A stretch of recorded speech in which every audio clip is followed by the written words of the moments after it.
Hello friends.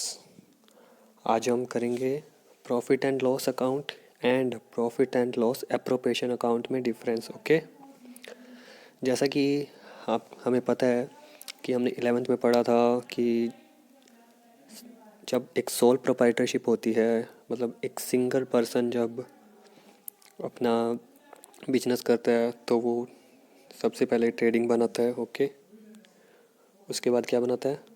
Profit and loss account. ठीक है, short में लिख रहा हूँ P&L। ओके, उसके बाद क्या बनाता है? Balance sheet. ठीक है, तो इस तरह वो बनाता है। ठीक है, उसके बाद ये, उसके बाद ये। अब जब पार्टनरशिप होती है तो उसमें एक सिंगल पर्सन तो नहीं होता, एक से ज़्यादा होते हैं उसमें।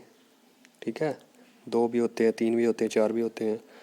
तो उसमें क्या प्रोसेस होता है? उसमें सबसे पहले क्या बनता होता है? ट्रेडिंग तो बनेगा, प्रॉफिट एंड लॉस भी बनता है। ठीक है, जब ये जो प्रॉफिट अर्न करते हैं, नेट प्रॉफिट निकालते हैं, जैसे हम P&L बनाते थे ना, तो इस तरफ आता था नेट प्रॉफिट। ठीक है, अगर लॉस होता था तो इधर आता था। ठीक है, तो अगर ये जो प्रॉफिट या लॉस होता था, ठीक है, तो वो पार्टनर्स को डिवाइड करने के लिए profit and loss appropriation account बनाया जाता है उसके लिए। ठीक है,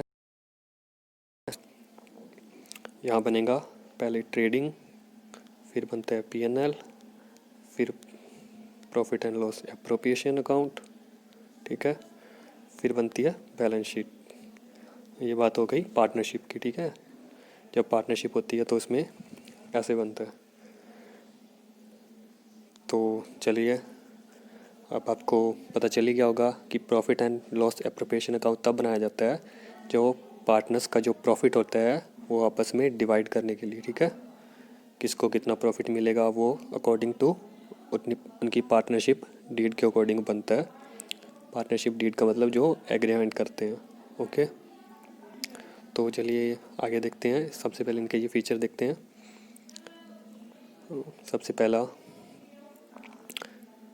it's an extension of profit and loss account. ठीक है, ये एक प्रॉफिट एंड लॉस अकाउंट की तरह ही होता है, उसकी एक्सटेंशन है, मतलब उसके आगे। अपने यहाँ प्रॉफिट एंड लॉस बनाते थे। ठीक है, उसमें जो भी नेट प्रॉफिट आएगा, ठीक है, उसको आगे इस तरफ लिखेंगे क्रेडिट साइड में, प्रॉफिट एंड लॉस एप्रोप्रिएशन में। ठीक है, उसके बाद ये सेकंड पॉइंट है, it is prepared only for a partnership firm. ठीक है, ये सिर्फ एक पार्टनरशिप फर्म है ना, तभी बनाया जाता है। जब एक सिंगल पर्सन होगा तो वो किस में बांटेगा प्रॉफिट? वो अकेला रखेगा ना। ठीक है, तो इसमें फ़र्म होती है, तो इसमें पार्टनरशिप फर्म में 3 से 4 लोग होते हैं, जितने भी लोग होते हैं वो आपस में प्रॉफिट बांटते हैं। उसके बाद नेक्स्ट पॉइंट है, it is show the appropriation of net profit for the accounting period. जो अकाउंटिंग पीरियड होता है उसमें जो appropriation of net profit show करता है ये। ठीक है, आगे इसका फोर्थ पॉइंट देखिए, the entries in account are passed given effect the to the partnership deed और द इंडियन पार्टनरशिप एक्ट। ठीक है, इसमें ये कह रहा है कि जो इसमें एंट्रीज होगी वो पार्टनरशिप डीड के अकॉर्डिंग, जो भी वो अपने डिसाइड करते हैं उस अकॉर्डिंग ही जो पार्टनरशिप एक्ट में दिया गया है उसके according partner P&L appropriation account बनाया जाता है। ठीक है, तो चलिए अपने इसमें डिफरेंस देख लेते हैं आगे। ठीक है, कि प्रॉफिट एंड लॉस क्या होता है।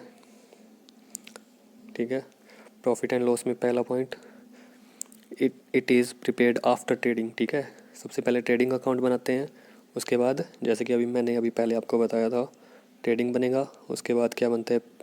प्रॉफिट एंड लॉस, और उसके बाद बनता है profit and loss appropriation account. It is prepared after profit and loss account. ठीक है, ये it is show net profit earn और net loss. Profit and loss account होता है, उसमें जो प्रॉफिट होता है या नेट प्रॉफिट या नेट लॉस को शो करता है वो। ठीक है, ये क्या करता है? एप्रोप्रिएशन ऑफ नेट प्रॉफिट, मतलब जो फर्म का जो भी खर्च हुआ उसके बाद जो पार्टनर्स को कितना कितना मिलेगा। ठीक है, उनको कितना, उनके जेब में कितने पैसे रह गए, सब कुछ खर्चा सबको देने के बाद, ठीक है, तो वो इधर शो करेगा, ठीक है, जो कि उनके कैपिटल में ऐड होता है, ठीक है। थर्ड नंबर देखते हैं, this account has neither opening nor closing balance. इसका ना तो ओपनिंग बैलेंस होता है प्रॉफिट एंड लॉस का, ना क्लोजिंग बैलेंस होता है। But profit and loss appropriation account होता है ना, इसका opening balance and closing balance दोनों होता है, ठीक है। ओपनिंग भी हो सकता है, क्लोजिंग बैलेंस भी हो सकता है, ठीक है। आगे देखते हैं 4 number point, items debited to the account are all expenses, ठीक है। इसमें जो भी प्रॉफिट एंड लॉस में जो भी आइटम्स होते हैं, ठीक है, प्रॉफिट एंड लॉस बनाते हैं, ठीक है, उसमें डेबिट साइड आपको पता है, जैसे इस तरफ डेबिट होती है और इस तरफ क्रेडिट होती है, ठीक है। डेबिट साइड में जो भी होते हैं वो सारे क्या होते हैं, एक्सपेंस होते हैं, ठीक है। इसमें ये लाइन लिखी हुई है, it is debit to the account are appropriation of profits, ठीक है। जो प्रॉफिट एंड लॉस एप्रोप्रिएशन में होते हैं वो एप्रोप्रिएट्स होते हैं, ठीक है, उसको एप्रोप्रिएट्स होते हैं, वो एक्सपेंस नहीं होते वो, ठीक है। जो पीएनएल में होते हैं ये तो उनके एक्सपेंस होते हैं, ठीक है, जो खर्चे। आगे 5th नंबर पॉइंट देखते हैं, the preparation of this account is not based on partnership agreement, ठीक है। अगर जो प्रॉफिट एंड लॉस होता है वो पार्टनरशिप पर बेस्ड नहीं होता, ठीक है।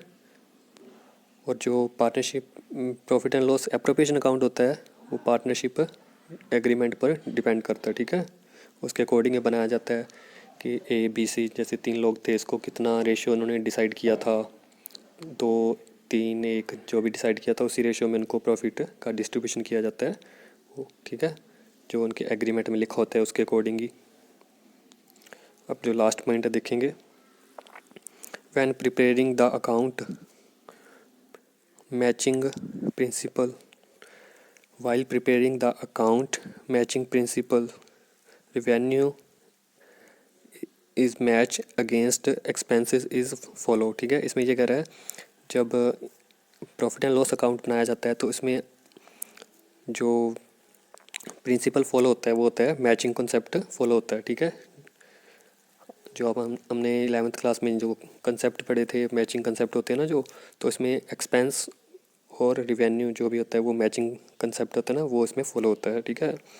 और जो इसमें पीएनएल एप्रोप्रिएशन होता है इसमें भी while preparing the account matching principal is not followed, इसमें मैचिंग प्रिंसिपल फॉलो नहीं होता, ठीक है। इसमें एक्सपेंस नहीं होते, इसमें प्रॉफिट जो भी होता है ना, नेट प्रॉफिट जो प्रॉफिट एंड लॉस में निकाल लिया उसका एप्रोप्रिएशन किया, जिसको बांटा जाता है आपस में, जिसका पार्टनर्स का जितना बनता है, जिसकी जितनी सैलरी जितनी कमीशन है, ठीक है। तो प्रॉफिट एंड लॉस एप्रोप्रिएशन का मैं आपको आगे फॉर्मेट दिखाता हूँ, ठीक है। तो चलिए आज ये है profit and loss appropriation account का फॉर्मेट, ठीक है। इसमें देखिए सबसे पहले जैसे जो पीएनएल बनाएंगे ना, यहाँ अपनों पीएल में बनाया, ठीक है। पीएनएल में नेट प्रॉफिट निकला, ठीक है, जो नेट प्रॉफिट निकला वो इस साइड आ जाएगा, ठीक है,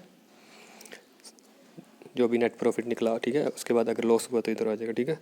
इसमें जो पार्टनर्स के जो कैपिटल पे इंटरेस्ट दिया जाएगा, ठीक है, वो डेबिट साइड आ जाएगा। पार्टनर्स को जो भी सैलरी दी जाती है वो डेबिट साइड आएगी, ठीक है। जो कमीशन दिया गया, ठीक है, जो रिजर्व्स हो गए, ठीक है। उसके बाद इधर क्रेडिट साइड देख लेते हैं, ठीक है।